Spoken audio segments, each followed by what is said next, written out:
قرر مجلس الأمن التابع للأمم المتحدة اليوم الاثنين تمديد ولاية بعثة المينورسو لمدة عام، مجددا تكريس سمو المبادرة المغربية للحكم الذاتي من أجل طي النزاع الإقليمي حول الصحراء المغربية. وجاء في نص القرار رقم 2073 الذي صاغته الولايات المتحدة الأمريكية أن مجلس الأمن قرر تمديد ولاية بعثة المينورسو إلى غاية 31 أكتوبر 2024،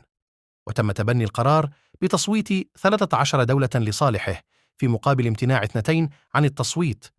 وجددت الهيئة التنفيذية للأمم المتحدة في هذا القرار الجديد تأكيد دعمها للمبادرة المغربية للحكم الذاتي التي قدمها المغرب في سنة 2007 باعتبارها أساساً جاداً وذا مصداقية من شأنه وضع حد للنزاع الإقليمي حول الصحراء المغربية، كما تنص على ذلك قرارات مجلس الأمن. كما جدد أعضاء المجلس